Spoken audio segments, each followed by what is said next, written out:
It's crazy.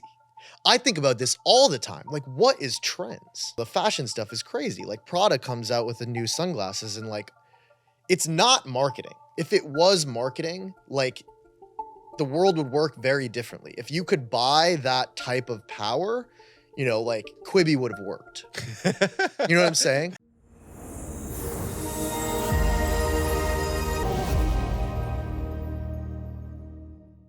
I've been running this podcast for the past 3 years, and Nice. I've been basically interviewing the most interesting people in the world. And it's only recently where I've been like, oh, what I'm actually doing is I'm interviewing the people who are changing the world, Mhm. whether that's through content, whether that's through business, whether like, and I'm just finding the most interesting people I can talk to, and then somehow finding a way to make conversations happen with them. And so I've been doing that for 2.5 years, and just slowly now I really see it actually working, and Yeah. it's a really remarkable thing. And everything you talk about in that podcast, I'm just like, yep, Yeah. yep, I'm doing that. I've been doing that. This is not about the money. Yeah. This is about understanding myself at a deep level. This is about trying to go towards the truth. Mhm. And it is so exciting to me to be able to like hear your voice on these podcasts and be like, oh, this is what this guy who's 31 years old and has done it before, this is what it sounds like. Yeah, totally. So because of all that, I'm so excited for you to be here. No, to do totally, this. man. Thank you for reaching out. I guess, I mean, I think that's a kind of interesting place to start. Why did you read? Because like, I don't know your audience, right? So like, I kind of want to understand how to frame what I'm about to say in the right way for that audience. Why did you reach out to me? Why did I hit that moment for you? So I listened to Invest Like the Best with Patrick and you, and that's linked below. And I was literally skipping in the streets. I was like, let's go. and it wasn't just me. It was also one of my best friends, Zach Pogrob, who's over the past, I don't know, 3 months now has built an audience of, he went from 200,000 followers on Instagram to 900,000. Wow. And bro, the notes we have from this podcast are just like, that's pages. Right? We got eight pages, 8 pages of notes combined between me and him about this podcast. Love it. So need it. So yeah, so you're about to dive into and expand on some of these ideas. Some of these ideas you just breeze through. We need more. Okay. We need so much more. We'll dive deep right now. What is Fio's number? Fio's number. I was like, what did you just ask me? Okay, Fio's number. Fio's number is it started as like an inside joke with a friend when I was telling him about where I thought the world was going. I think the world is going in a place where the consumer is getting so bombarded with endless amounts of messaging and look at me, I have this thing that's going to solve this problem. We are getting so numbed out by that forever buzz of someone talking to you, trying to sell you something, that the way that we are shopping, purchasing, paying attention to, going to movies, the things that we are actually paying attention to are starting to look incredibly different than us just trying to solve a problem. And I think the biggest problem that most people are trying to solve right now is kind of, you know, this weird sort of empty loneliness. And the real job to be done for a consumer company is, you know, if you look at the ones that are winning, they start to look and act like your best friend. And the Fio number thing is sort of my play on Dunbar's number, which is you can only have 150 close friends. Fio's number is, I think we're going to a place where there's only going to be real room for 150 brands in the consumer's mind. And those brands are essentially going to solve all of the problems for that consumer. It's not going to be like, you know, you want the best sandwich and you go there. You want the best, you know, drink and you go there. You want the best clothing and you go there. You know, some of the most interesting people that I work with and talk to are selling supplements, you know, tailored jackets, workout plans, and, you know, buttered croissants. all to the same people. And why is that happening? And why is the world working like that? I think the world is working like that because we are now so incredibly close to each other with being forever plugged in online that the way that you move through that medium to get attention and to basically keep that customer engaged is to act like their best friend. And so a creator is listening to this. They have no following online, but they're starting to build it. And they're like, okay, I know I need to be someone's best friend. How do I go about doing that? Yeah, so this is like my thing is that I don't think you can teach this. And I don't think you can really like practice it. I got into a Twitter fight the other day on someone that tweeted out the how to win friends and influence people. And he was like, I love this book. I read this all the time. And I tweeted, I was like, do not read this thing. This will hollow out your soul. It puts you in this like, robotic framework of this is how you make someone like you. And like, yeah, I don't know, maybe that worked throughout the 50s when, no one really had this like, deep understanding and feeling of what a true someone felt like. And you could kind of get away with this inefficiency to act robotic. But now everything's a robot. And everything is planned and everything is formulated and everything's an algorithm. So then what stands out? Someone with a soul. Yeah. And you can't really teach that. You can practice it. You can work on certain aspects of it. You can sort of understand people to understand how to interact and communicate with them. But that's not a book. You're not going to get that in a book. You're not, I sat next to this girl on a plane the other day and she pulled out the Rick Rubin book and I started laughing. I like died laughing. And she was like, what? And we got into this whole argument where I was like, you're not going to write a hit song reading that book. And she was like, oh, but what about this? But what about this? And I was like, I think a hit song comes from somewhere else. And that comes from, this really, really unexplainable place in your heart. And again, when, if technology is eating the world and AI is going to eat the entire universe, the last true thing that we all sort of have to hold on to have any fighting chance of surviving is to hone in on having a soul. And I don't think that that's something that you can teach. When you talk about having a soul, I think it is strongly related to the concept of monk mode, which you've talked about before, and going into the forest or going into a room and just listening to what comes up. This is how this podcast came to be. I went away for 5 days, didn't bring anything, listened to myself, and 2 hours a day meditated and just walked and read journal entries and was like, all right, I need to create a podcast. Yeah. That's the thing that came up when nothing was there. So I have an interesting question for you. Please. Where did you get that idea? No. What I'm asking is very specific. Where did that idea come from when you went into the woods? The idea to go into the woods came from doing 60 days of meditation, which originally came from Naval because Naval was like, yo, just listen to yourself for 60 days, for 60 minutes in a row. And so I did. And then I was like, wait, there's more here. I need to go deeper. So the meditation told me to go to the woods. And when I went to the woods, this is what came out of that. And when you were in the woods, where did that idea come from?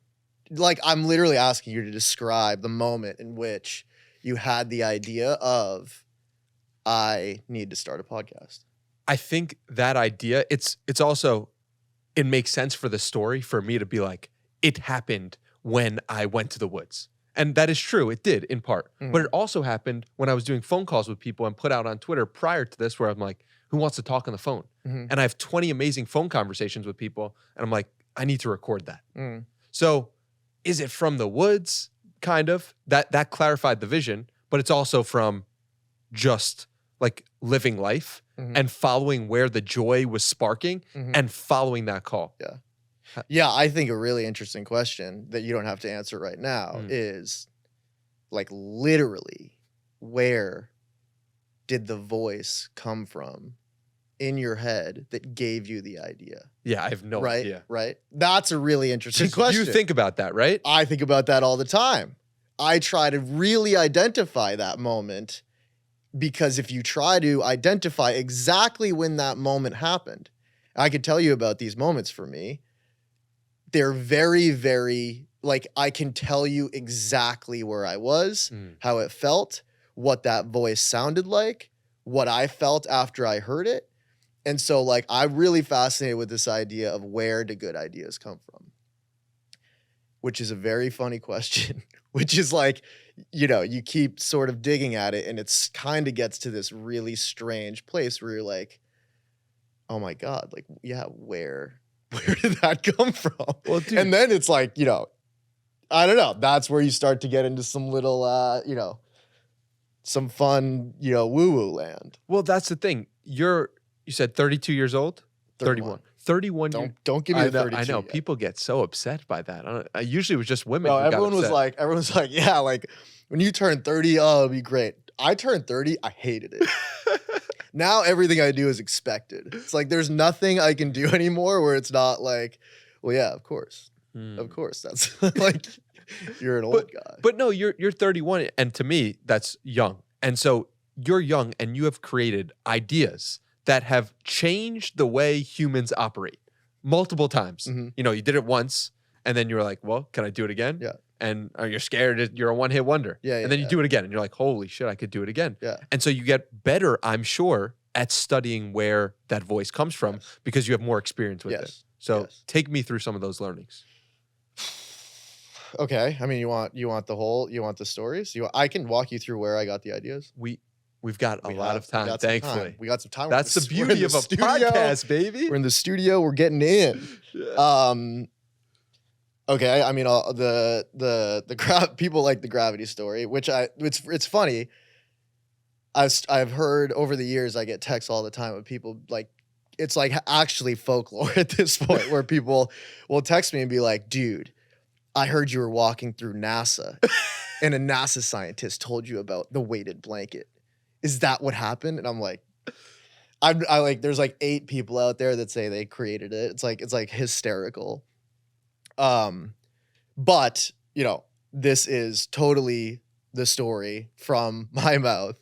It was very strange. I was trying to get something going for a very long time. Everything I tried didn't work.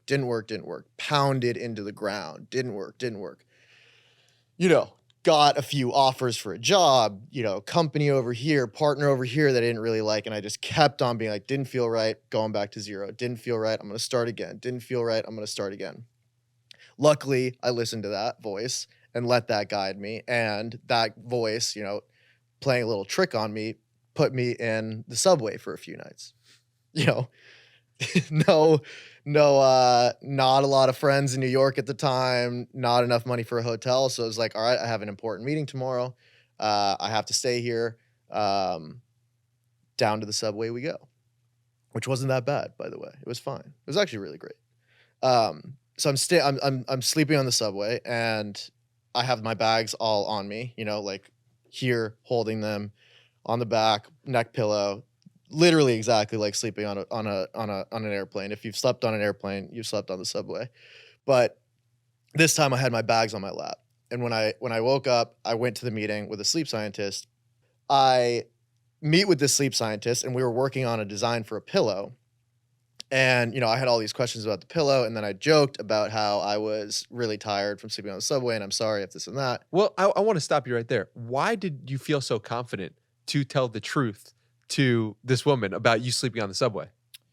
Because it was really embarrassing of how tired I was, and she could really pick up on it. And it was almost getting to the point where she was like a little nervous about like working with me, because I was trying to get this woman to work with me as the scientist that was going to help me design, the perfect pillow.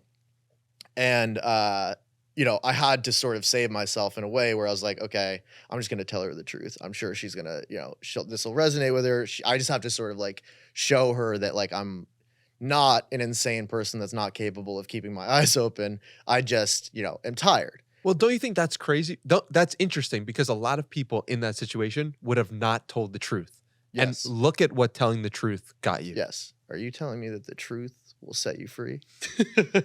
Is that what you I just don't said? know. In some way. I agree. I In agree. some way. Yes, I agree. So I think, again, how do you get to these moments? How do you get to these moments? I open up, tell her the truth, boom. Her response is, oh, well, good thing you had your bags, because that's a very real thing. If you sleep with 10% of your body weight on you, that's a natural anxiety reliever and it helps you fall asleep at night. And I was like, what? I literally was like, have you seen the interview with James Franco where he's like, can we take that back a second? Can you say that again? I was like, can you repeat what you just said? She repeats it and I was like, is that real? And she's like, oh yeah, it's super real, and gets up and walks out. And I was like, what? Went online, searched for it. Absolutely nothing online. There were like 2 people on Etsy selling this stuff. No one was commercializing it. All of it was for special needs kids, PTSD victims, all these very, very niche, specific, medical grade use cases. And it was just a heavy blanket. And so, that idea hits me in the chest. Literally, I build my little sample 10-pound blanket, put it on my chest. I pass out, and I woke up and was like, "Oh my God, this is the realest thing that I've ever run into in my life." And again, it was kind of like, this is the experience that I had was so true that I'm okay with jumping off of the cliff and seeing if everyone else agrees with me, because this is just so real to me. Did the Kickstarter, boom, first day, $1 million, 30 days, we ended up doing like over $5 million. It was like the craziest. It was the craziest. That was the craziest one. And the part that I want to highlight is you didn't have a choice. Yes. It had to come out. Yeah. Whatever that idea was, it wasn't like, all right, you get $1 million in Kickstarter, and now it's like, I'm going to do nothing. Like, Yeah. you didn't even have to be here. Yes. I didn't have a choice Yeah. to be here. I didn't have a choice to create this podcast. Yes. And what is going on there? Yeah. I think that's a really good question. And I think you're right? Like, and I think what I would say is, when you have those moments, like, take a second and be like, what just happened? This actually, I've never told this story before. I was a jazz drummer my whole life. Played jazz, drummer, 4 hours a day, all day, every day. My bet was, I don't need to do high school. I'm just going to play drums all day and I'm going to get in on a scholarship. Boom, that happened.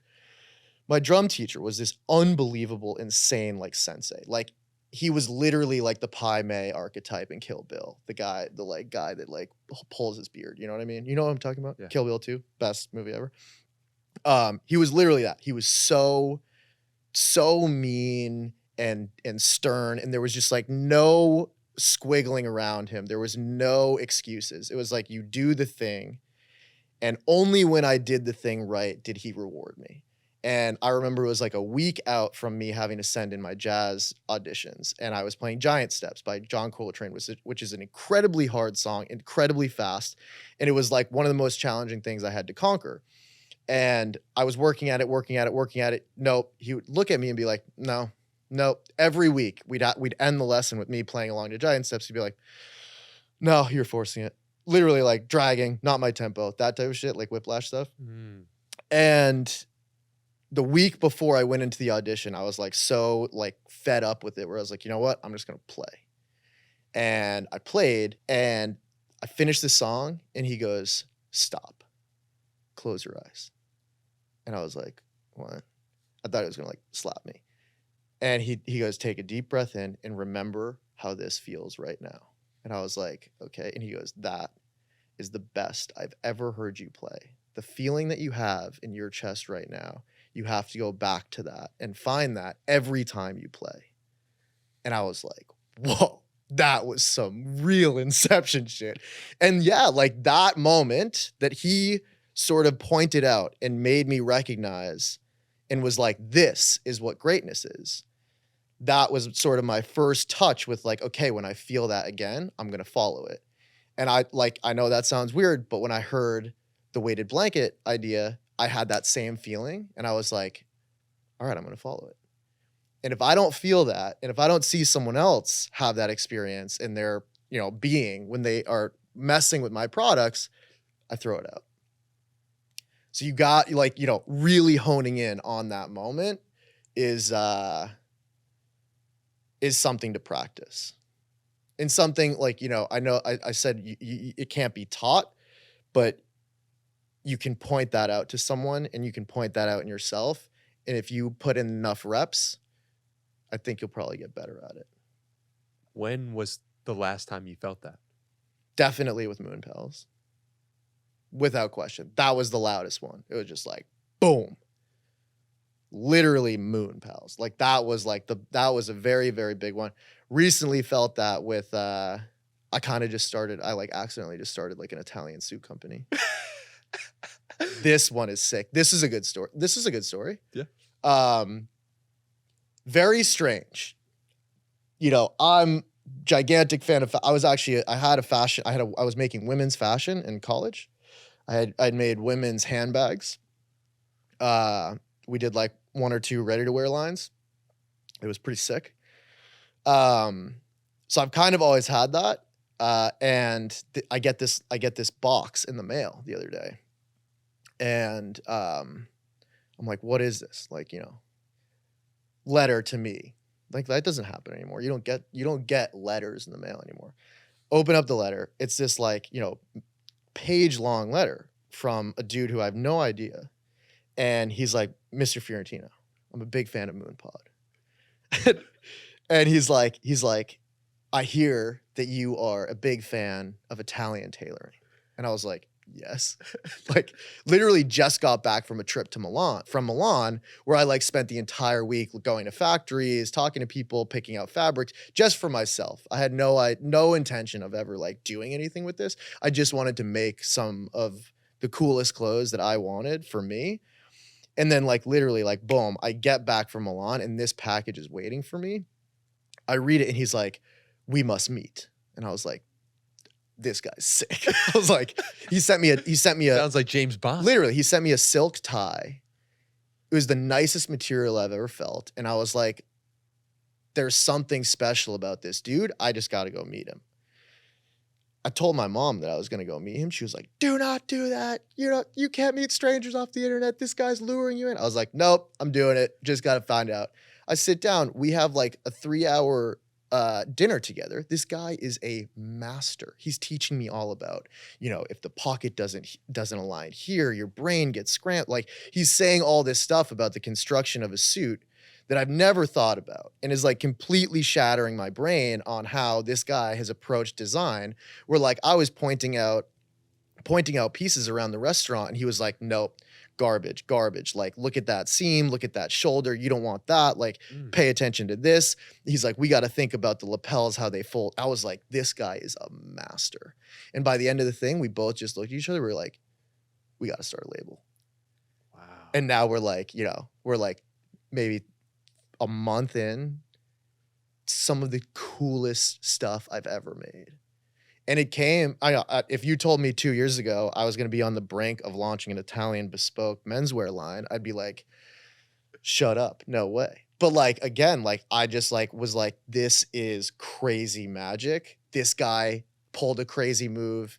I got to meet with him. I meet with him. He starts saying stuff that I've never thought about before. And then boom, he's like, let's start a label together. I think what's at the heart of that is he gave you an incredible experience. Yes. And when people give other people incredible experiences, what do? We tell our friends. Yes. I tweeted about it immediately. I tweeted out. I was like, this guy just won me over.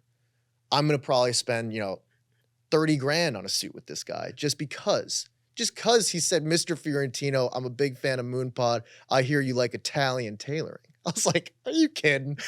This guy's the GOAT. I had to meet him. And then Mark Cuban's responding to your tweets. Cuban. He doesn't get it. Also, explain that for people who might not be aware. I tweeted that a tailored suit is more comfortable than a hoodie and jeans, which, by the way, is 1,000% true. If you have ever put on a very seriously tailored suit to every inch of your body, it doesn't feel like you're wearing anything. If you put on jeans and a hoodie, come on. I made a half joke about how we can't let our generation's style be defined by people like Mark Zuckerberg, who wears a hoodie and jeans. Everyone got mad. Everyone was trying to cancel me on fashion Twitter, and Cuban responded that I was completely wrong. Meanwhile, every picture is him in a suit. He's a suit guy. I don't know. I love him. I'm kidding. I'm messing around. He was a nice guy. He was one of the first guys to take my meetings. Really? Way back in the day. What was that like? Cool. I went up to I actually went to a film session, a Shark Tank, hung out with all of them. I almost went on the show. Almost did it a few times. They've asked me a few times, but that's not really what I wanted to do with the products and the brands. But yeah, no, that was like dumb Twitter. Everyone takes Twitter way too seriously. I'm kidding. It's a joke. We're all just joking around a nice big long dinner table. No one needs to get angry here. But I will offer Mark on this podcast live a tailored suit that will change his life. Wow. Promise. We'll clip this and send it straight to Mark. So you mentioned before about moon pods and how that was a moment. Yeah. Of like, or moon pals. Both were moments of just like, oh my God, that feeling. Yeah. That feeling is really what I want to hone in on and really want to help people understand. Yeah.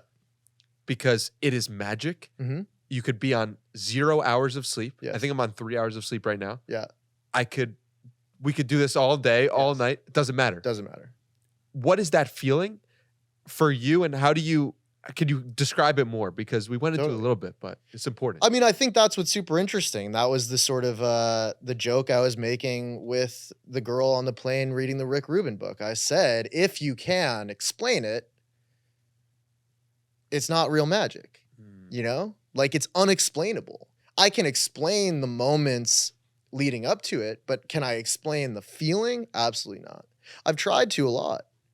I've tried to teach it a lot, and I've tried to get other people to be able to follow my playbook. I wish I had a playbook. I could sell that playbook for hundreds and hundreds of millions of dollars very easily, but it's not possible. I can't put it into a playbook. But I again, like, all these little moments, they come from very, very different places. Like the Moonpod one was, the Moonpod story was funny. I just finished setting up manufacturing in China for Gravity Blanket, which was like the craziest experience of my life at that point. It was hysterical. I finally, I literally had to convince a factory to rebuild their manufacturing line and do this crazy thing called weighted blankets. Like, we rebuilt that process literally from scratch. There was no one ever doing that ever before Gravity Blanket. And I had to convince this Chinese factory that we could barely communicate with each other that this was going to be worth it for them. And it ended up being very worth it for them. But after that, I finally had about 2 weeks where there was nothing on my calendar. And I was like, okay, this has never happened to me. And since I can remember, top of my list of all time was Japan. I was like, I'm right there. I'm getting on a plane. I'm going to go to Japan. I go to Japan alone. I basically didn't speak a sentence of English for 10 days because the language barrier is super real over there. So I'm like, basically on a forced silent retreat to Japan where I'm just walking around all day. I had no plans. I knew nothing about the city. Tokyo, I just sort of followed around to different coffee shops. Kyoto, I was just riding a bike around to all the little temples and, sitting in these Zen gardens and whatnot. And I saw this monk. I think, who's the monk at the temple. He was sitting on this round rock. It was the most peaceful, most beautiful thing I've ever seen. And, the first American, stupid first gut reaction was, is that a beanbag? And I was like, no, that's a rock. I was like, we're in a Japanese rock garden. It's a rock. But then I was like, damn, what if it was a beanbag? I was like, that'd probably be more comfortable. And then I was like, wait, that looks like a high-end, amazing beanbag. And then I remembered that moment. And I was like, I felt it. And I was like, damn. And then I went home. I couldn't get it out of my head. And I finally got myself an apartment. It was this big open loft in Brooklyn. And I had, I wanted to fill it with furniture. And then boom, voice in my head. beanbags. And I was like, I'm just going to fill this with beanbags. And I went to go buy a bunch of beanbags and everything was fucking horrible. And so I was like, I'm going to see if I can make my own beanbag. And then this was right after Gravity. And I was like, damn, Gravity blanket with a beanbag? That's got to be sick. And this is when I was studying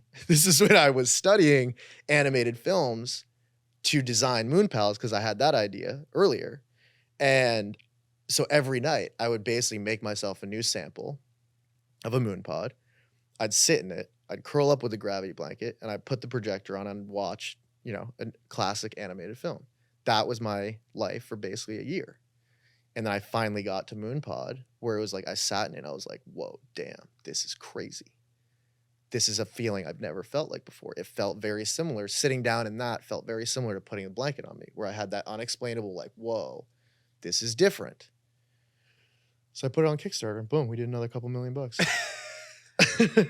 You know what's so cool about this is that every single part you are trying to put out, and everything that you do throughout your life is just turning into a product that is revolutionary. Think about the tailoring of the suits. It's like, what do you wear? Now I'm going to try to make money, or not really make money. I'm going to try to create a revolutionary idea based on the things that I do every day. Yeah. Then it's like, all right, well, like I'm sitting on this chair, like let me design the chair. Yes. Then it's like, all right, I have a watch on. Let me design, but you're not doing it consciously. It's just like happening. It just happens, yeah, I met with this magician the other night, literally magician. I sat down with this magician guy and he was like, I was really excited to have dinner with you because I could tell you can't turn it off. And he's like, I have the same problem.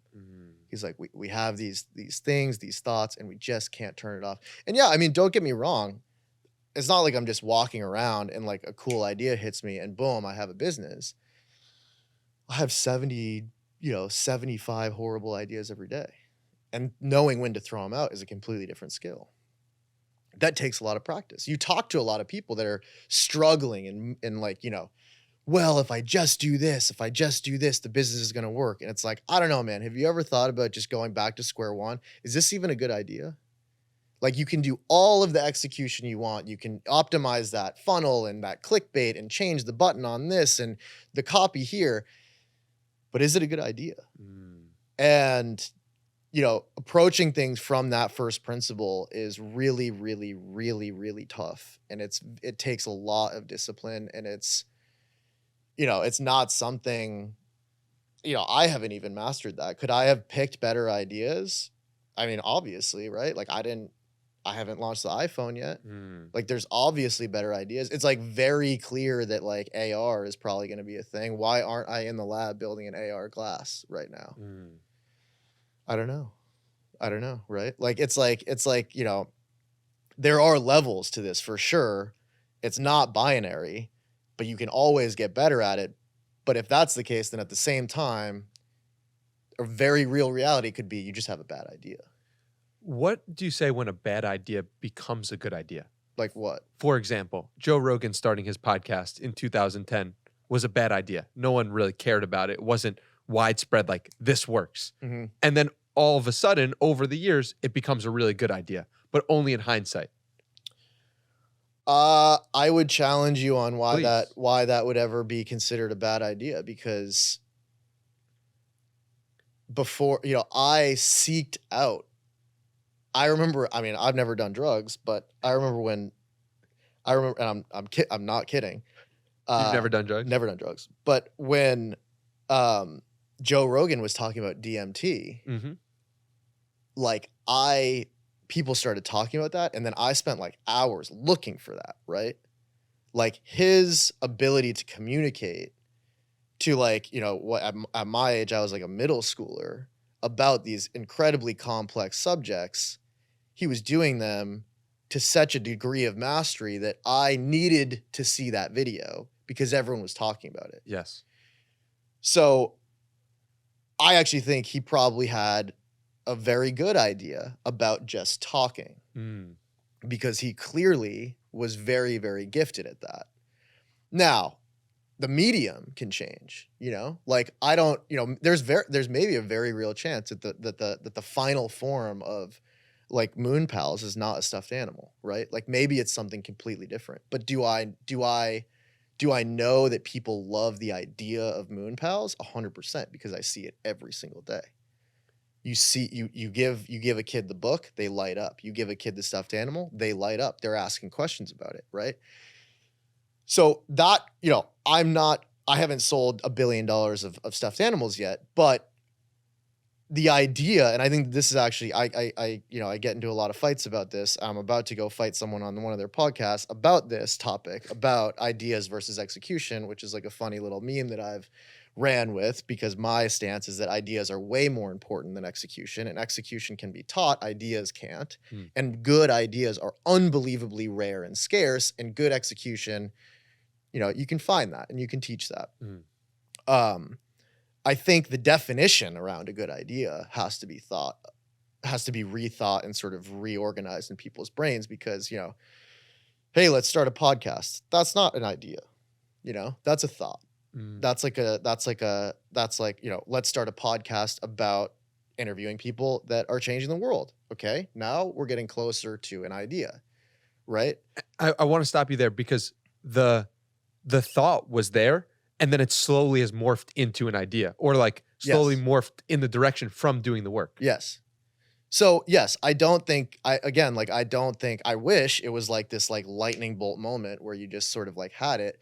But no, I mean, like that's, those are the reps at the gym, right? Like you have to put in that work, and that work is not necessarily execution, right? Like that work is going to Japan, having a weird conversation with a magician, taking that meeting with the weird sleep scientists, like that is the work. In a weird way, where like, a lot of people see that as play. I walk up and down Lafayette Street on New York every time I'm in New York, nonstop, on phone calls, on, I literally stop on the sidewalk and I'm designing in Instagram stories and shit. And people are always like, dude, you don't do anything. You just walk around New York all day. I'm like, dude, you have no idea what is going on in my brain. And it's excruciating. It's excruciating. It's like this like tight rope that just gets pulled in your brain over. It's like going to the gym. It's very, very, very, very hard to have good ideas. And I think that it's a craft, and I think you have to whittle away at that, right? Like, the Michelangelo thing of like, he saw the stone and he saw David that he had to bring out of the stone. That was the idea, but then really honing in on crafting that and shaping it down to get to that actual final product, that's its own skill, right? So I think those two things, balancing those two things, where like you have a very real definition of what an idea is, and even if it is an idea, or is that just like a thought? And then you need to have a very specific idea around that execution, and how closely tied that is to the idea. And both of them feed in on each other in this sort of like endless yin and yang loop. And to pick one or the other, is sort of against the point. I'm just challenging everyone that says ideas are worthless, because they're totally not. They're totally not. And if you think that, you haven't had a good idea. And the second you've had a good idea, you know how valuable they are. On the topic of the yin and yang, you've talked about the warlord and the artist. Yes. What is that about? I think that's the yin and yang, right? Like, I think that's the, the sort of forever battle in everyone. If you go and sit down, it's fun. It's like, it's like that Picasso quote about what artists talk about at dinner and what critics talk about at dinner, that critics talk about the art and artists are talking about, basically how to make money and how to whittle their tools the right way or something, right? It's like if you go and talk to a pure artist, a lot of the times they're like unbelievably jealous and curious about this idea of business. And if you go and talk to a pure businessman that's like sold his soul to the numbers, all he wants to do is hang around cool artists. Yeah. So it's like, okay, both of those are kind of, missing something. You go and find the guy that's mastered both. He doesn't give a shit about any of it because he's playing a completely different game. So that game is something that I'm interested in. And that's the game that I try to play because, understanding that both of those are equally as important. It's like, it's like it's the age old Alan Watts type of stuff of you can't have gooey without the prickles, and the prickles don't make sense without the goo.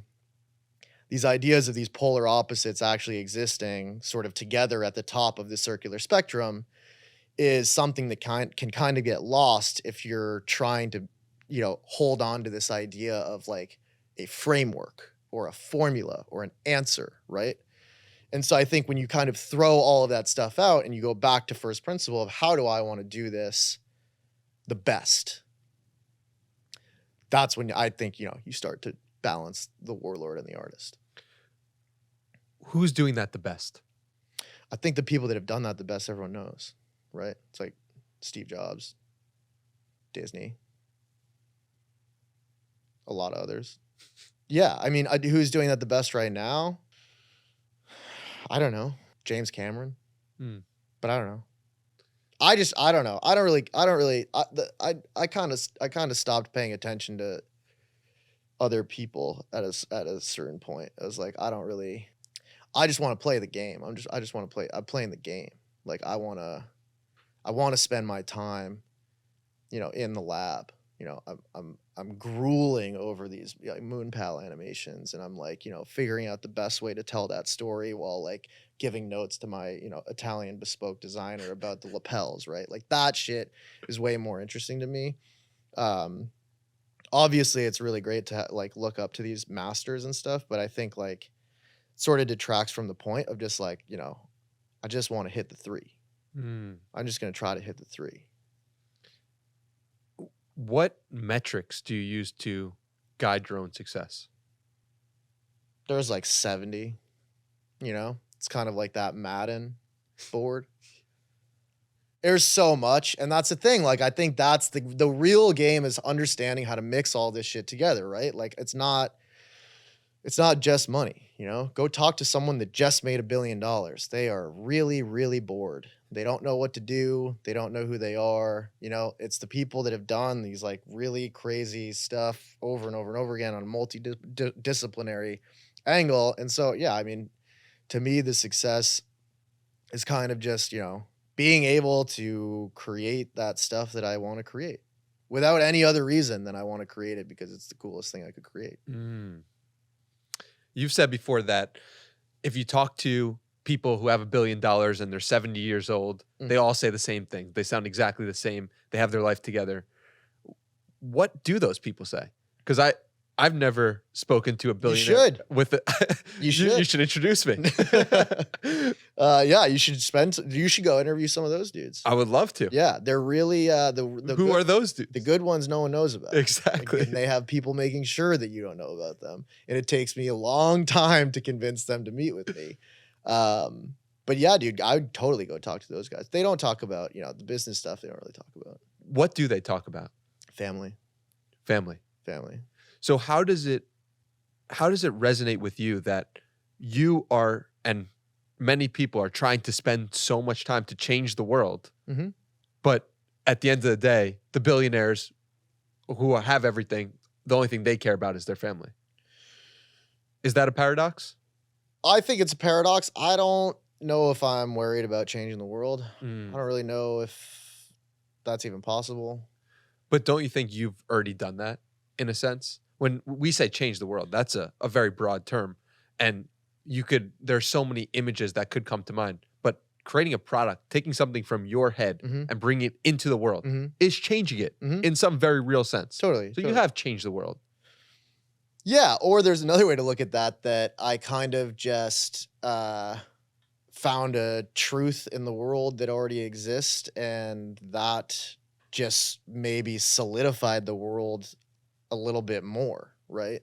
In its ways, rather than changing it or trying to like get it off of its axis or like dent the universe or whatever. Like, I think it's more interesting to try to find like a deep truth that hasn't really ever changed. So yeah, I mean, I don't know if I really think about it like changing the world. It's more just like I kind of want to recognize what is true about the world. That's more fun to me, is finding truth and sort of understanding how to run with that rather than like against it, which is again a totally different approach, and you end up in a kind of a very different place, doing very different things. But I think those subtle little adjustments can really have a pretty big impact on how you spend your time and how you think about things. And so, yeah, I don't know. I've never really gone out. I've never really gone out to try to do something being like, the goal here is to change the world. It's always just like, it's not that. Yeah. It's not that. I don't know. Why do you think that some inventions Uh-huh. happen separately in different times, in different places, at the same? Oh, I love this. I love Right? it. Like, You have seen, yeah, I mean, come on. so If you haven't seen this movie, you got to go see it like tonight. Have you seen Waking Life? no, Waking Bro. Life.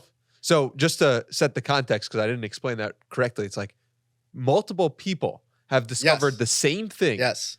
at the same time, Yeah. but they've been in completely different places. Yeah. And I feel like you might have good insight or have thought about why this is the case. I think about it all the time. I don't think I'll ever understand it. It's crazy. I think about this all the time. Like, what is trends? Like, what is a trend? Like, why? You know, the fashion stuff is crazy. Like, Prada comes out with the new sunglasses and like, it's not marketing. If it was marketing, like, the world would work very differently. If you could buy that type of power, you know, like Quibi would have worked. You know what I'm saying? That's a great line. You know, like that, like you can't buy that. And so then if you can't buy it, what's actually happening? Why is everyone simultaneously agreeing on a color of the season? Oof. You know, like what is that? Where is that coming from? Tonight you got to go home and watch Waking Life. And there's a moment in Waking Life where I think Ethan Hawke is talking to some girl and he's explaining this study about I saw this like 12 years ago or like more than that. I don't know. But like basically the study was, there was this blind study of crossword puzzles. Mm. And they put out the crossword puzzle and they didn't solve the puzzle. There was like a scientist in a room or something that would solve the puzzle or he wouldn't. Hmm. And they published the puzzle unsolved for 1 week. The next week he solved the puzzle and then they put out the same puzzle and that one had like a 70% higher completion rate. Is that real or is it just Real. a movie? No, this is real. This is the movie is like it's like a existential sort of philosophy. Wait, that's a real thing? That's a real thing. So, yes, again, like there's something out there that's happening when you speak, when an idea is out there, when an idea gets out there, it is affecting something where other people are aware of it, which is why when I have really, really good ideas, I don't speak of them. Mm. I don't talk about them until they're like moving or going or about to launch because weird shit happens. Weird shit really happens. Like and again, it's like, what is that? Where is that? That was why in the beginning of the podcast where I was like, where did you get that idea? It's a crazy question to ask. Where did you get that idea in the woods? Where did it come from? Dude, I don't know. I don't know. You know what I'm saying? I don't know. Like, why all of a sudden does everyone just agree that these things are cool or uncool? I think it's way deeper than this, like, mimetic, we just meme each other. It's like, I don't know, man. Someone invented the car in Germany and then like in like Australia at the same time. Like, how does that happen? The crossword puzzle is so brilliant because that shit is this tiny, tiny little thing. That's not a big thing that changes the world. But even on that tiny scale, the idea of putting the true answer out there before the problem is solved actually helps the problem get solved is crazy. That's crazy. Gotta sit with that. Yeah. So, like, does that insinuate that, like, there would be some field, right? Like, where you could tap into the field of the understanding at a greater level? Like, I'm just trying to understand how this could be a reality. Like, okay, so let's play with the idea of, like, there's a field, and let's assume there is a field. How do you go about tapping into understand that field and understanding the knowledge base that's there? I think people have been talking about this forever. I think there's lots of books out there that tell you how to do this. I think there's like instruction manuals and self-help books, and all of this is basically talking about these very similar ideas of, how do you tap into this like flow, Mm. right?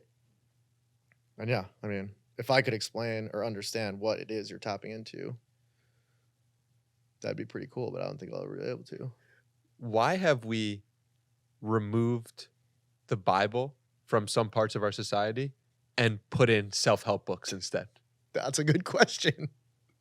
That's what I'm here to do. I don't know.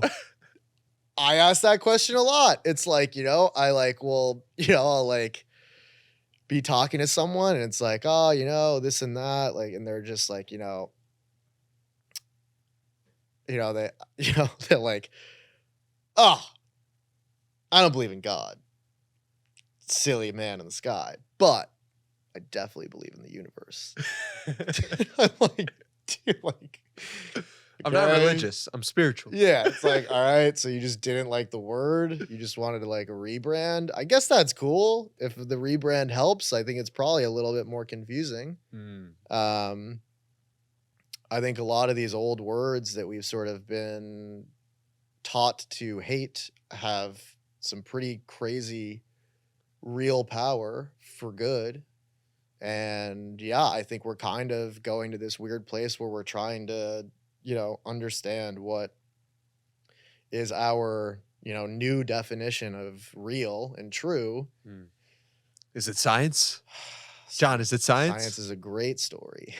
It's a very good, powerful story. Still don't know how magnets work. Still don't know how gravity works. Still can't really describe, the molecular nature of an atomic atom. That shit changes all the time. The second you can explain it, it kind of changes. So like, yeah, what are we going to hang our hats on? I think that's a better question, is what are we going to trust? What are we going to trust? How are we going to decide what to trust, and what types of things are we going to be comfortable trusting that we can rely on? And again, like, I think, the last 2 years have rocked everyone's world of the idea of what can we trust and what is true. How many things were we told that we knew were facts and then 3 months later they weren't? How many times is that going to keep happening? How many times is that going to have to happen before we kind of, come up with a new framework of what we all agree on is true? I think those are pretty interesting questions. They most certainly are. Yeah. What do you learn from driving around Hollywood as a chauffeur? Wait, what? Am I a chauffeur? What did I when I was driving? What did you? What did I learn? You're not chauffeuring anymore. I chauffeur. Oh, you do? I give rides. I gave a stranger a ride home from the airport the other day. I love giving rides home. You did? Oh yeah. Why'd you do that? Like, what went on there? Just had a nice conversation. Offered a ride. Ended up being a fun little, stranger from the plane. Oh, this is Rick Rubin. No, different one. Oh. Different. New friends from new places always. But yeah, I mean, so what did I learn from What did you learn from driving Justin Bieber around Hollywood? I don't think I ever drove Justin. I don't think I ever drove him around. Maybe I did. I don't remember. That was 10 years ago. Time flies when you're having fun. Time flies when you're having fun. I realized being the designated driver is pretty dope. It was pretty fun. You're sort of the guy that locks in. I don't know. It was really funny. Yeah, it was like at the end, I talked to Scooter, and he was like, "Hey, like, what did you learn at the end of all this?" He's like, "What did you learn?" And I was like, "Oh, this and that." And he goes, "No, you're lying." He's like, "Oh, you're lying. Come on, don't give me that." And he was right. Like, the things that I said, it was like programmed for me to say these things that I thought I learned, and like the things that I learned from, being Bieber's intern, and driving Scooter around, and like getting their dry cleaning and shit. Like, it was that there is like there's like a very real, undeniable reason why things exist the way that they do. And again, like, I just think that comes down to like this idea of magic. And yeah, like there was a really real reason why I was driving them, because I did not have the magic then, or I didn't know I had it, or maybe I was discovering it, or maybe I still don't know Maybe I'm still discovering it. I don't know, right? Like, I don't know. But I think that's kind of what I learned driving that around was I had no idea about anything. Getting tossed into that world, I literally like a week before was a jazz performance major. I'd never thought about business or like, audience or like, product or profit or any of these words. Like I'd never really thought or saw the world in that way. And I kind of just had this idea of like, oh, these things in business happen and you get in with the business guys and now you're a part of the business, but that's just like not how it works. And so yeah, I kind of just learned. What did I learn driving people around? I learned that I deserved to be driving people around.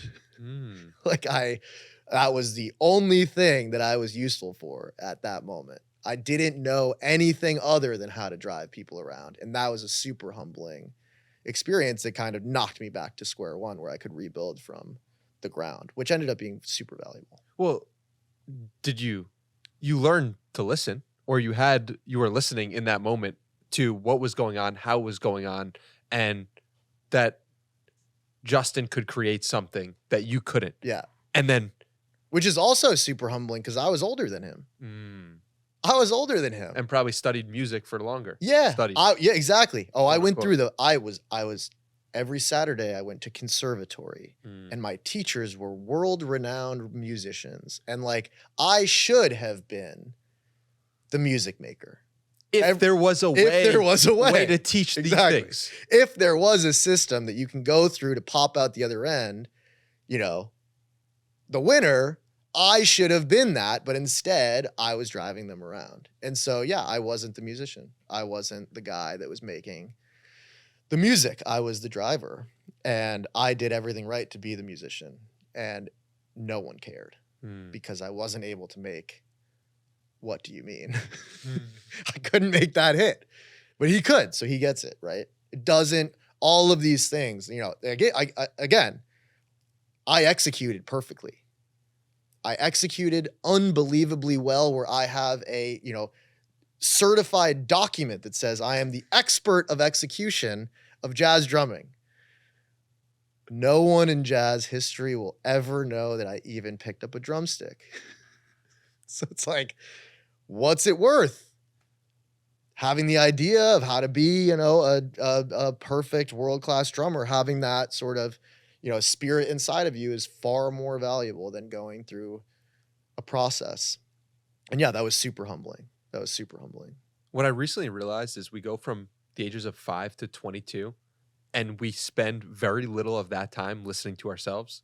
Yeah. And a huge majority of that time listening to what society tells us we should want and how we should want it. Yeah. It's this GPA. Look, everyone around you wants you to go to this college and then you should. Yeah. It's like, in one part of that, did you listen to yourself? Yeah. Did you listen to the voice? Yeah. And it's a big test. It's a huge test. And there were times in my life where I knew I had magic. Mm-hmm. I was 13 years old. Yes, totally. I was writing a time management blog. Yep. And I know Gary Vaynerchuk and I'm writing blog posts about him and he's commenting on my blogs. Yep. 15 years old. Yes. I'm going to the Knicks media day, interviewing NBA players. Yep. I know I can create magic. There's no other 15-year-olds here. Right. But I'm doing it. Yeah. But then it gets lost. Yeah.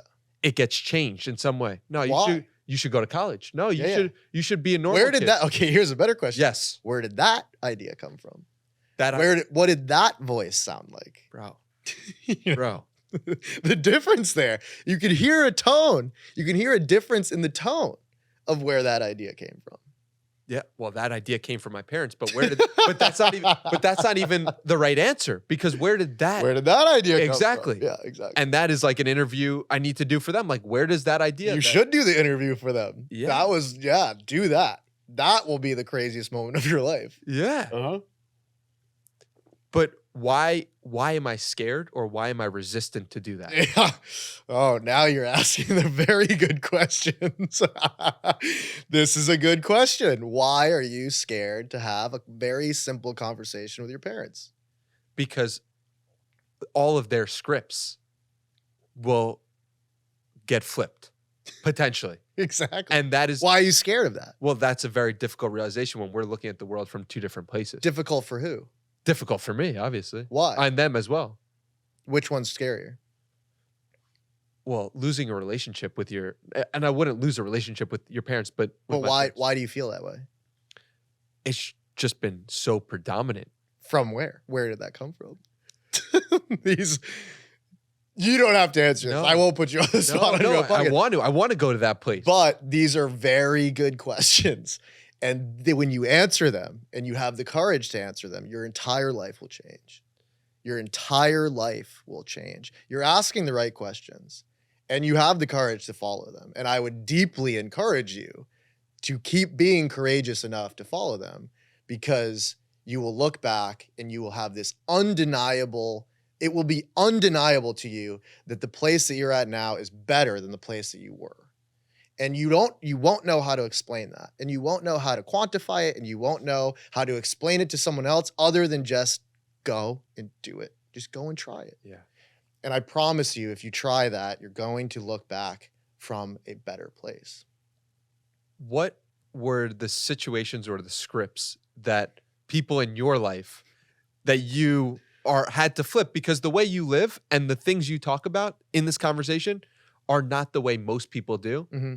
And you've achieved incredible feats Mm-hmm. that most people have not, that probably go against a lot of the people you went to high school, college, et cetera, family members. I'm just insinuating all this stuff, but like, what scripts have you had to flip with the people closest to you in your own life?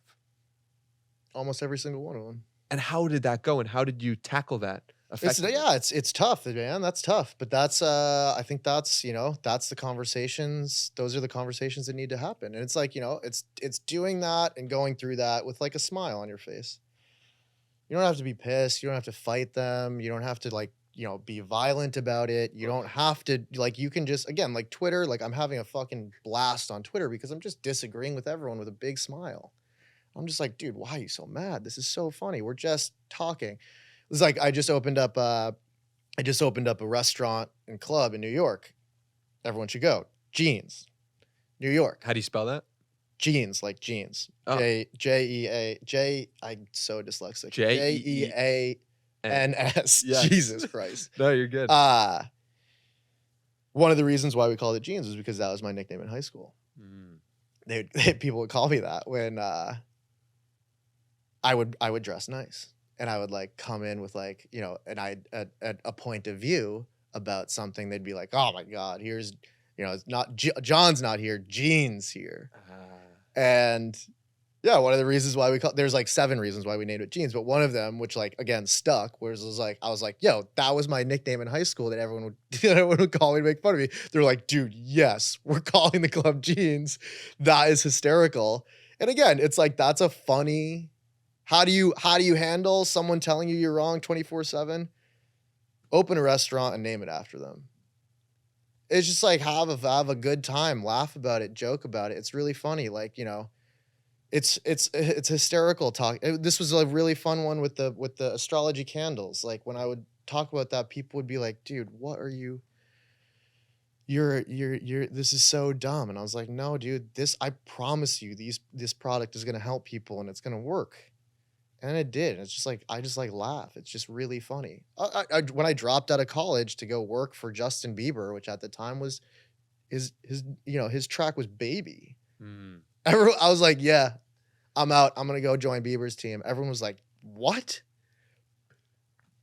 But again, you go against the grain and you get, if you're more true, if you're closer to that truth, again, you look back and it is undeniable that was the better decision. And most of these crossroads, it's like you just have a very simple conversation. It's like, I think you're wrong. In fact, I know you're wrong, but I wish you well on your journey. How do you Go the know? other way. How do you know they're wrong? Yeah. Yeah. And I think that is, again, another interesting line of questioning is how do you know what's right and wrong? You know what's right and wrong. Everyone knows what's right and wrong because when they do something wrong, they feel like shit. What is that? What is that feeling like shit? You know what happens when you eat too many Skittles. Yeah. What happens when you drink too much? What happens when, you lie? But why should that happen when you lie? Like, what is actually going I on? think you're asking the same question over and over and over again. And these are the good, right questions to ask. I don't know. I don't know. It's really weird. It's a very weird thing. But something super real is happening. Something very, very real is happening. When you do something wrong, you feel bad. When you make something right, people want it. When you make something wrong, no one cares about it and they walk past it. What is the difference between those two things? You don't get to choose that. You don't get to decide if it's right or wrong. You're playing, it's a conversation with something bigger. And if you don't understand that conversation is with something bigger, you're going to end up, in a basement alone performing jazz music saying no one understands me. Okay. And you missed the point. But here's the opposite perspective. What about those incredible musicians who play at the orchestras and then they take them to the subway and no one cares? And people walk by them and don't tip them or don't realize the magic. I think those things are I think there's some truth to them. One, are those musicians actually incredible musicians, right? Like there's a difference between being able to play music and actually being an incredible musician. This is like the problem with American Idol. Like everyone on American Idol could sing. Were they stars? That's a different question. Context really matters. And, people kind of, it's funny, like, again, like that context does matter. I can make a lot of people laugh with saying some really funny things. The second that I contextualize my funny moments with, guys, get ready, I have something funny to say, no one laughs. Yeah. So there's there are these things that there are these constraints and these contextual things that you have to play within. But I can be funny, but I'm not mastery enough to be a stand-up comedian in the context of John's on stage, everyone get ready to laugh, go. I can't do that. But I can be funny. So I think those are two different things. Is the musician playing in the subway the same as a star performer on stage? I don't know. I want to talk to you about Twitter because you've had some contradictory ideas here. Yes. On My First Million in 2019, you said, come on. You said, I almost tweeted this the other day, but I'm trying to not tweet ever. Yes. And then more recently on Invest Like the Best, you said, I don't want to be famous, but I think having a couple 100,000 followers on Twitter is pretty powerful. Mm-hmm. So what happened in between those 2 or 3 years where you went from not wanting to tweet to now you're like, oh, wait, this is actually valuable? One, I'm having fun doing it. It's fun. Yeah. Two, the businesses that I'm in are starting to shift a little bit. And I think that there's a gradient that exists, right? Which is why, 100,000 followers on Twitter is not fame. That's not something to be afraid of. That doesn't mean that you have to throw out the entire idea of understanding how to have a conversation with an audience, right? Like there's levels to that. Do I ever want to be, maybe in 10 years I'm trying to be a pop singer. Maybe this changes. Right now, I don't really have any, spending my day trying to get me out there as a person is not that interesting. There are reasons why I'm tweeting. Some of it's fun, some of it is tactical, some of it is strategy, some of it's to learn, some of it's to network, some of it's to, have conversations like this. There's a ton of different reasons why I'm messing a little bit more aggressively with Twitter. It's actually funny. I thought that it would take a ton of time and energy. It doesn't. I have a billion of these thoughts every day. I craft out one. I say, tweet that tomorrow at 9 a.m. and that's it. And then sometimes Cuban will come at me and I'll, give him a roundhouse kick. other than that, it's kind of just, yeah, it's like a nice fun exercise to get momentum around certain things where that can be a competitive edge. And I also think I saw this stuff coming a while ago and I really didn't want to play. Mm. I think we're moving closer and closer to a world where you won't have a choice. I think you have to be doing this to a certain degree. I'm talking to, logistical SaaS founders who are saying that because their tweet got into the right hands, they were able to close their $100 million round easier. There's something happening where this, FIO number thing is like super real on a bunch of different levels. And I think it's dangerous. It's a dangerous line to walk where you're using your personal notoriety and personal brand and fame. I'm not famous at all, but like using myself as a point of momentum leverage is super, super dangerous. And I'm definitely like coming a little too close to the sun. I had a conversation with someone this morning where it was like, I'm just, I'm going to chill out a little bit, where a lot of it is just like, it's like a strategy to get somewhere. But then once I'm there, I probably won't use Twitter anymore. Where are you trying to go? Can't tell you that, bro. Okay, that's fine. That's the good idea. Well, it's so funny that you put it like that, because when you said all this and you talk about in the Invest Like the Best podcast, which is linked below, you say it like using personal fame has a massive cost Gigantic, in a lot of ways.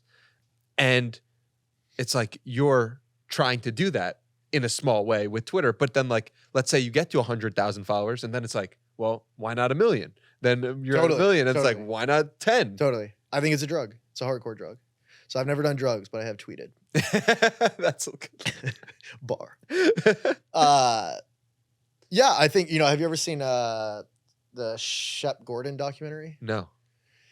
Who's a gigantic artist manager in the 70s, and he has this funny line where he would say he wouldn't sign an artist to a contract until they signed a piece of paper that said, if I do my job right, you're going to die.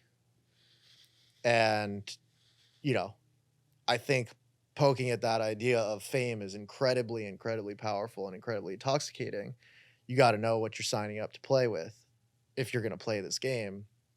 I think there's like a lot of truth to that. And I think anytime you're doing something that's attention seeking, you're kind of messing around with that fire a little bit. And I think you're seeing this play out on a crazy, crazy level where, I think like it's like the IQ meme, the bell curve meme. Yep. It's like the social media ruined the world take was kind of this midwit take for the last couple of years, where it's like, no, like Instagram's ruining the world, this and that. And it was like on one end, the low IQ person was like, this is fun, I'm going to post a picture. And the high IQ person was like, this is a new form of communication and connection that is actually going to interconnect us forever. Like, the high IQ and low IQ came to the right answer. I actually think that that's shifting, where the low IQ and the high IQ are coming back to the midwit answer of social media actually ruined the world. And if you agree that this attention seeking mechanic is dangerous, which you could probably describe as fame, if you agree with that premise, then things like Instagram and TikTok and Twitter are incredibly, incredibly harmful tools if we don't really understand how to control them the right way, right? The TikTok thing is hysterical. Like, literally China pipes in a completely different product of what TikTok is to their homeland, and they export a completely different product to us. Well, Andrew Schultz became famous for saying that, but then he corrected his statement. Who's Andrew Schultz? Andrew Schultz is a comedian. Okay. Who became famous for saying that. Oh, he didn't become famous for saying that China's TikTok is different, but he said he went viral for the statement of like, Yes. in China, the TikTok is this. It's different. But he then came out and was like, yeah, like I made that up completely. No, he didn't. Well, I mean, But I'll post a tape of what he said. But I didn't get that from a comedian. Yeah. That's true. Yeah. They have parameters on it. What makes you different. say that's true? The people that own the company. Mm. They have different content on there. They only allow kids to use it on certain times. There's different content within the algorithm. It's STEM. That is not a made up thing. That's a very real thing. So like if you got to get Jamie in here to fact check it. I'm totally down. I'll stand by that one. It's a different product. Cool. And I think if you recognize that that's a different product and you still, someone is consciously saying this design is not healthy or good. This design is, let's make sure those are separated.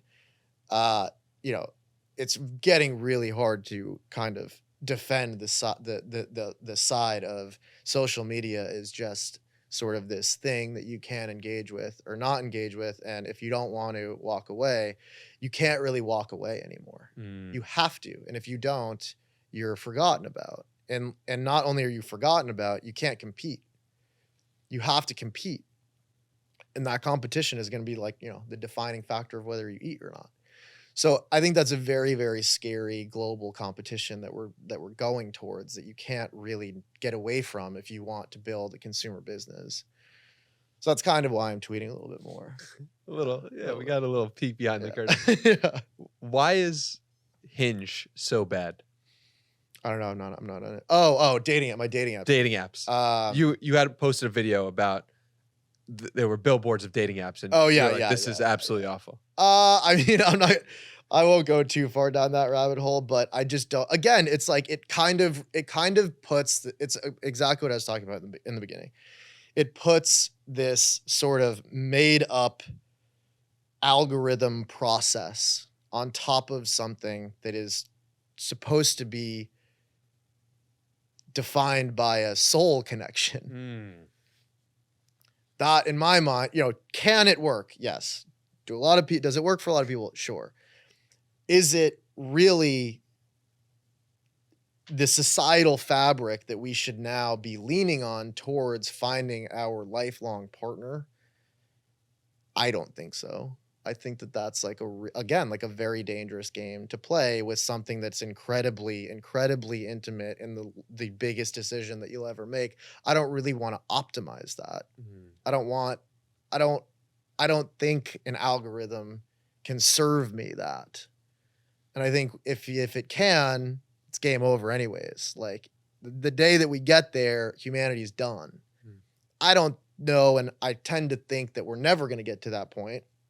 So if we're never going to get to that point, the only thing that can come from it is kind of just, a very unhealthy societal habit that instills a new game mechanic and a game theory on this idea of finding your partner in life that is not going to breed a very strong foundation for the family, which is sort of the atomic unit of our society, which, hot take, is a very important thing to pay attention to, be careful with, and usher and shepherd the idea that this is a delicate process that should not just be optimized in a way, the way it's being optimized. So yeah, I mean, I've been on dating apps. I've done the thing. I don't like it. Yeah. What's the modern day version of the cigarette? The thing that we all accept as true, that people say is good and it works and everyone agrees. Such a good answer for this. I really shouldn't say it. No, I can't. I have a children's brand. I can't. Here's my real answer. My real answer is the food. The food. Food. Yeah. Why? How our food is being processed, created, and distributed is probably 10 times worse than smoking. I've been getting started on this kick because of Dr. Anthony Gustin talking about seed oils and how bad those are for you. I didn't even know what seed oils were a month ago. Yep. And now I'm like, freaked out. Yeah. Is there I anything think it's else that you know? I think it's probably my theory is that it actually goes a little deeper than the food. I think it's the water. Mm. And I think the water that we use for all this is like really having a crazy effect. I just was in Italy for a couple weeks. You know, another tweet that sort of popped off was I was in Italy. I ate like absolute shit and didn't work out, and I never felt healthier. And then I come back here, I work out every day. I'm obsessed about what I eat, and I feel horrible every time I eat. You know, what's up? So I've gone down some rabbit holes recently, and there's a few things that happen in Italy that are very different, and a lot of it comes down to the water. Mm. Yeah, still a lot of stone aqueducts. I think there's a very real thing happening there. How we store and treat our water, I think, is a super, super interesting place to start poking around at why everyone feels like shit.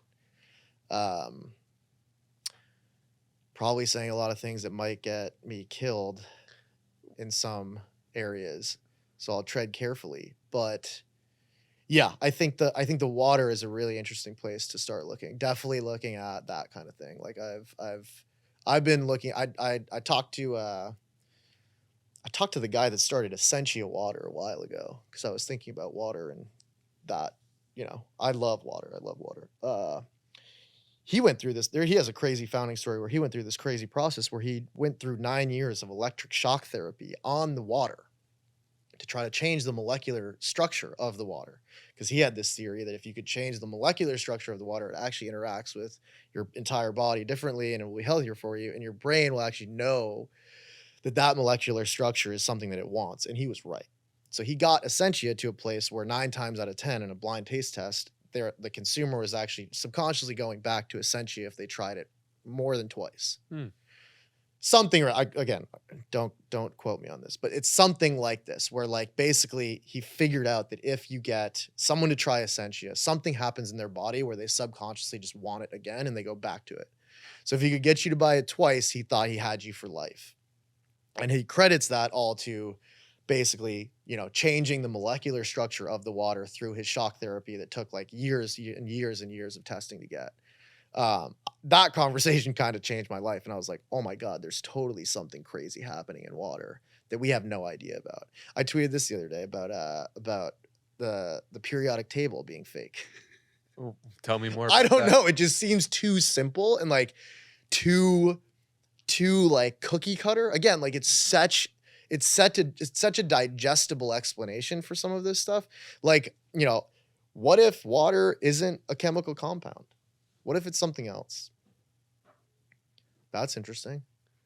What if we're doing stuff to our water that's really like messing it up?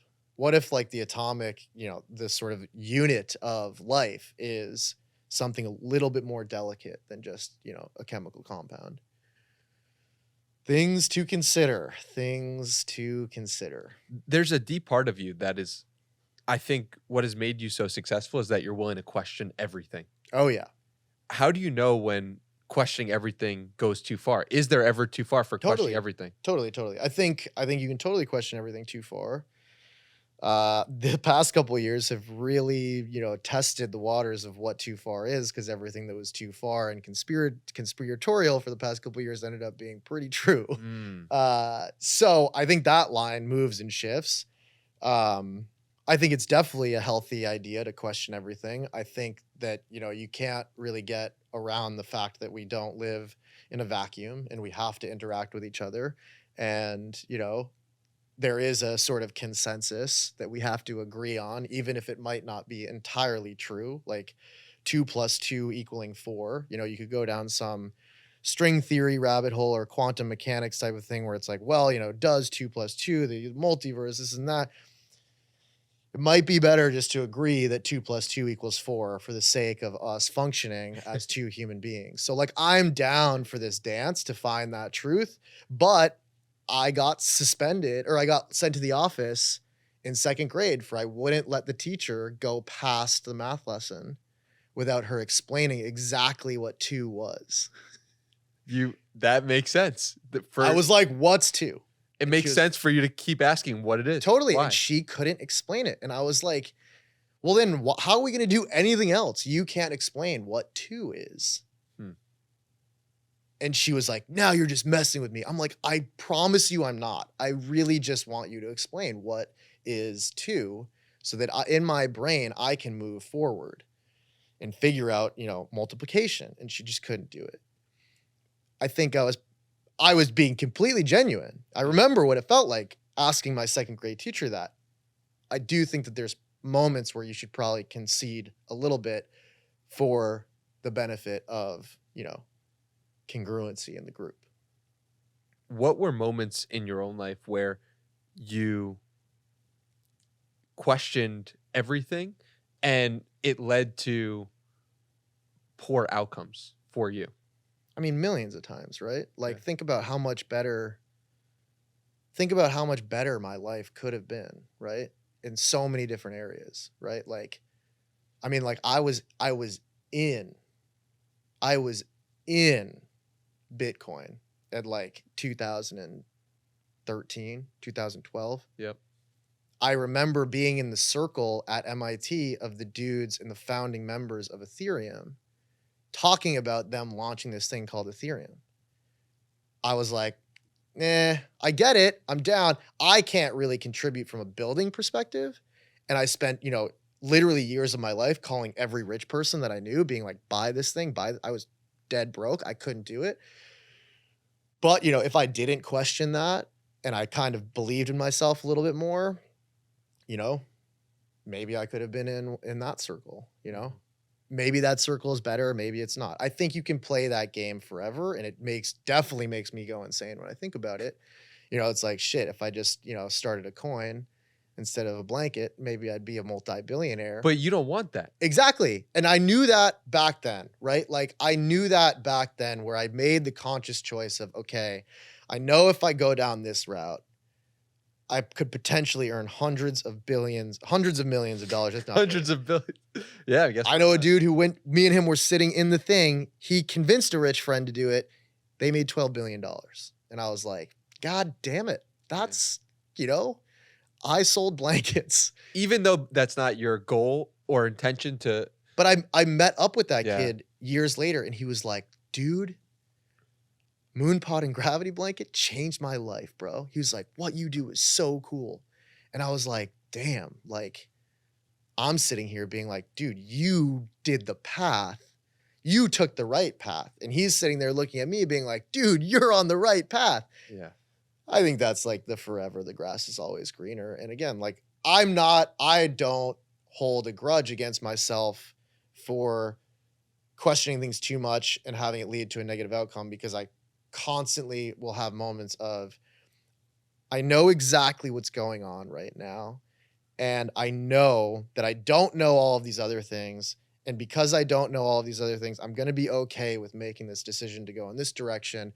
And when that direction pans out, right or wrong, I just have to remember that time where I didn't know those other things. And, that saved my sanity a few times. But yeah, I mean, totally. Did I question things too much and made the wrong decision? All the fucking time. Probably today when I had breakfast, Something that keeps popping up over and over again in your story is being connected to really successful or people who have achieved incredible things. Mm-hmm.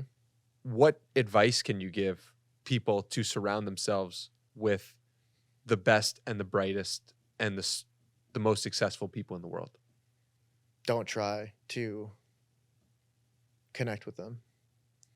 Go and make something incredible, have an incredible idea, talk about something uniquely, find a truth that no one else sees, go and play the game at a little bit better than everyone else, and those people just show up. Every time I've picked a mentor, never fucking works. The guy's like, get out of here, like, it's just desperate. It's like, it's like you can't ever build a relationship that's truly symbiotic if you're coming in at this, master student level, which there's totally room for that. And you should seek out, an idea of a sensei or a mentor or whatever. I think there's room for that, but that can't be it. And that can't be the entire goal. Like, no like samurai master is the student to be the student forever. Like, he's going to war at some part to put those skills to work. He has to go and fight.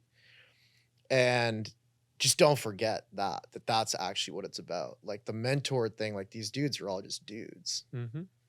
Like, they're just dudes that are just really good at moving in the right direction more seamlessly and confidently than you are. But yeah, there's not some like big secret. They're just really good at playing the game. What about with Scooter? Did he really help you in any way, in any significant way that you can look back on and be like, because from how I understand it, you sought him out. And you sent him message after message after message. 100%.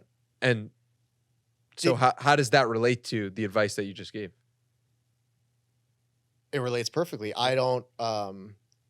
He helped me in a completely different way that I don't think that he's aware of, and that I had absolutely no clue that was how he was going to help me. Maybe he is aware of it. Maybe that was his master inception plan this whole time. Probably was. You know, he's good at that shit. But yeah, I mean, the thing that I asked him for, you know, he was like the Rafiki, like, hit me over the head and was like, remember who you are. Where I was like, just tell me. And he was just like, nope, you know, go back to Pride Rock, you know, like, stop messing around. But that was not what I went to him for. And that was not what I thought I was going to get from that relationship. And yeah, he totally, totally helped me. But again, like, he was sort of that, he was that sensei moment to me, but that was very short, right? Like, I was there in a very blink of an eye. I was in and out. And, you know, I got the lesson and left. Gotcha. And yeah, that was a tiny moment in my life. I don't try to have moments like that anymore. I had it one time and that was it.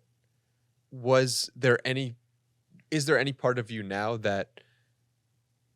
are you playing a game that is solo, or are you playing a game that's with people? Totally with people. You can't play the game solo. No one can. Yeah. Or yeah, I mean, I guess you can, but then you end up kind of crazy. Yeah. I don't think you can do anything great without people. How do you pick the right people to work with? I don't want to keep giving like the same exact answer over and over again, but like, I think it's just a mix of I think I'll give anyone a chance, you know? And if they can prove that they are able to win, and, you know, not do it for me, because it's not for me, it's for the company, and it's for the customer, and it's for the brand, and it's for the mission. And, you know, if they want to do it for that reason, and they're able to complete a thing for that reason, those usually are the best people to work with, because it's not, you know, it's not like me fighting a person to get something out of them or giving them a task. It's we're both sort of running together to solve this bigger thing. And I think that's where like you get some really great, if you can find a lot of those people, then you get some really great outcomes. And yeah, I've been fortunate enough to find a bunch of those people. And I think that's why I'm able to do a lot of crazy things all over the place, where it's like, you know, why do you have an astrology company and a stuffed animal company and then a suit company? It's like, well, because I'm lucky enough to work with some of the best people out there. And yeah, finding those has been half the battle and half the fun, but that's the fun part. And sometimes they come just in your mail. Oh yeah. With the time. Exactly. They just show up. What have you mastered and what are you still learning? I don't know if I've mastered anything. Probably still learning everything. I have no idea. Okay. That's fair. Yeah. I like to end these podcasts with a challenge. Uh-huh. A challenge points to the place in your heart you think people should take this conversation and do something with it to go on when they do the next thing in their day. What's a challenge that comes to mind from everything we spoke about or something we haven't? I don't get it. Challenge. What should I challenge the group to do, or the audience? Yeah. Okay. This is the thing I always kind of say to to people that I'm working with or whatnot, I would say I challenge you to go on your roof and scream something as loud as you can that you, in your heart, know is true. What would be the thing that you would scream that you wouldn't be embarrassed to scream at the top of your lungs on a rooftop to everyone, for everyone to hear? What would be the thing that you'd say? What would you scream? I don't know. I really need to put myself in that position. Are people hearing it, or people aren't hearing it, but I'm hearing it? Is it like a billboard? Theoretically, people would hear it. The example I give is most people are not afraid to scream at the top of their lungs at a man who just stole a purse from an old lady. Mm. They are comfortable screaming, "That guy, get that guy. He just stole that old woman's purse." They don't care how loud it is. They don't care who hears it. They don't care how they look, because they know that that is wrong. So what sentence would you feel comfortable screaming at the top of your lungs? The first thing that comes to mind is love yourself. Okay. Something deep in me like says that. I think you actually, I would love to hear your perspective on this, because I think one thing I listened to was like about how you don't agree with that. Is that accurate? I don't agree with the. I agree with pieces of it. I don't really love where, this sort of modern zeitgeisty meme self-help thing has grasped onto self-love.